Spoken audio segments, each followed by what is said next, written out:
इस कलयुग में एक ऐसा सहारा है जो डूबते हुए को नाव मिल जाए उससे भी बढ़िया तरीका है। आम कहा जाता है डूबते हुए को तिनके का सहारा, पर अगर नाव ही मिल जाए तो पूछिए मत।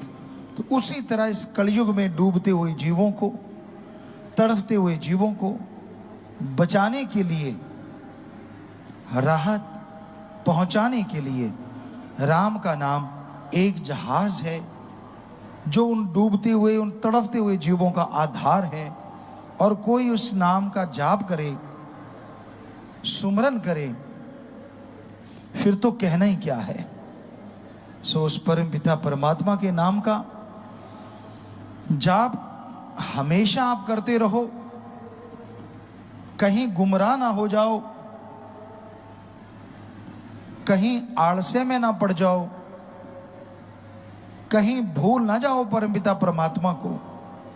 इसलिए संत पीर फकीर सत्संग लगाते हैं, और जो सत्संग सुन के अमल करते हैं उनके तो अंदर बाहर कोई कमी रहती ही नहीं। उनके भाग्य नसीब वाकई बुरे होते हैं जो सत्संग सुनते सुनते भी बुरे कर्मों की तरफ चल पड़ते हैं। एक अनजान आदमी है, जंगल में भटक गया और उस भटकते हुए को एक रास्ता सूझा। उसे नहीं पता वो रास्ता कैसा है, उसे नहीं मालूम वो रास्ता कैसा है।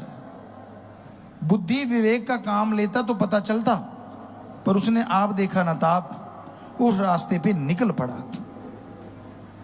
उस रास्ते में जंगली जानवर है, उस रास्ते में दलदल है, जान बचाएगा तो कैसे?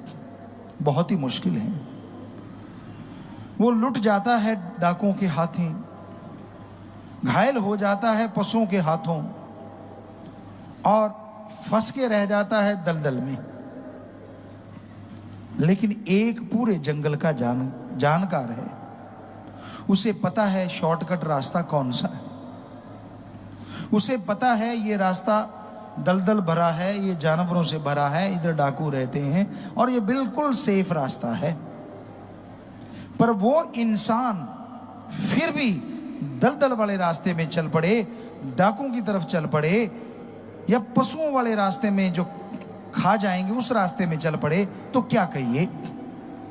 ऐसे ही सत्संगी होते हैं जो सत्संग सुनते हैं, नाम लेवा होते हैं।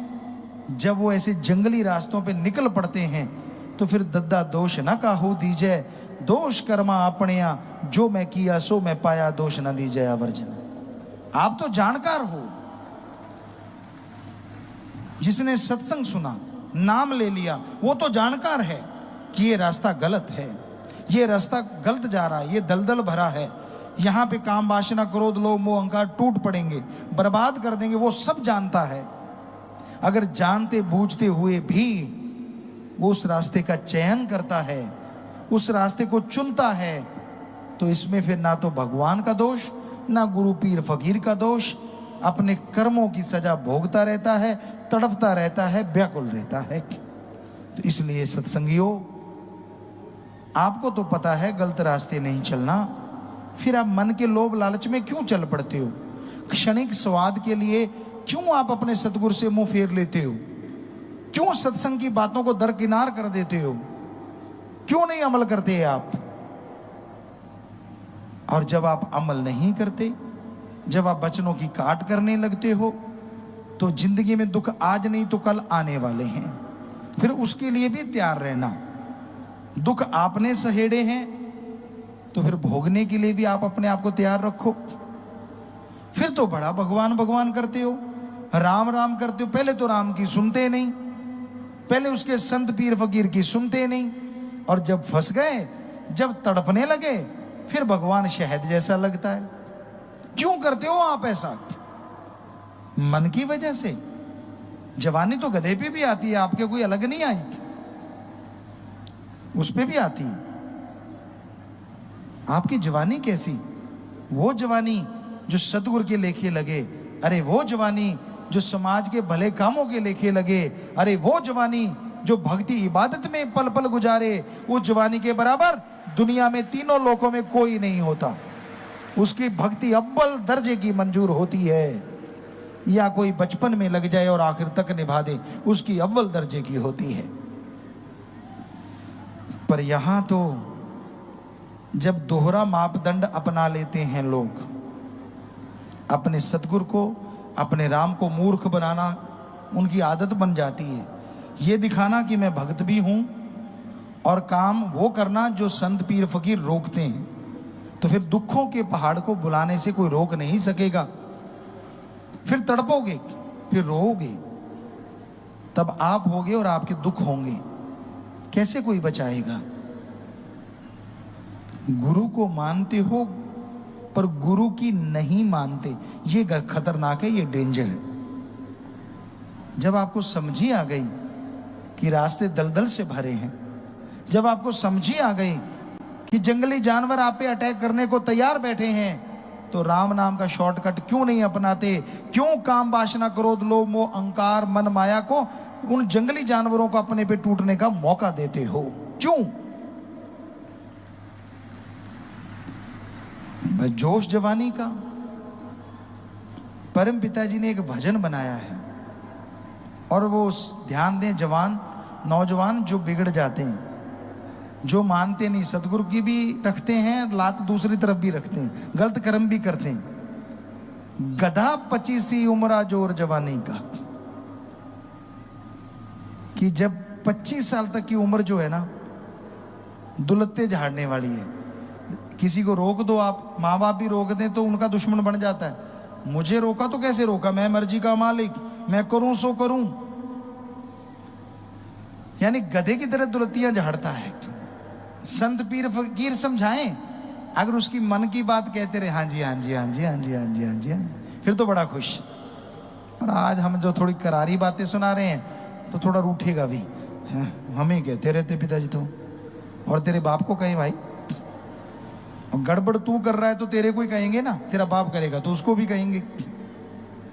तो हमें तो आपके चौकीदार जो हुए, आपकी निगाह जो रख रहे हैं कि मत करो बुरे कर्म, और हमें दिख भी रहा है कि करोगे तो फिर भरोगे, फिर चिल्लाओगे, फिर रोओगे कि मेरे साथ ऐसा क्यों हो रहा है। आजकल क्या बच्चा, क्या बूढ़ा, क्या जवान, सब काम वासना क्रोध लोभ मोह अहंकार मन माया की गिरफ्त में है। बचा हुआ वही है जिसने सच्चा इश्क उस वाहिगुरु से, सतगुरु मौला से किया हुआ है। वो चाहे बच्चा है, जवान है, बूढ़ा है, वो ही बचा है। वरना इस कलयुग में मस्ताना जी महाराज के वचन कि यार सतगुरु का आशिक तो कोई कोई है, सब माया के यार हैं। तो हम ये कहते हैं उस सतगुरु की कृपा से ही कि आज बहुत से सतगुरु के भी यार हैं, बहुत बच गए उनके रहमो करम से, उन्हीं की कृपा से। खाने को घी दूध मेवे मिठाइयां खनिज लवण विटामिन्स मिले तो कोई गंदगी के ढेर पे चोंच क्यों मारेगा बताइए? नहीं मारता ना।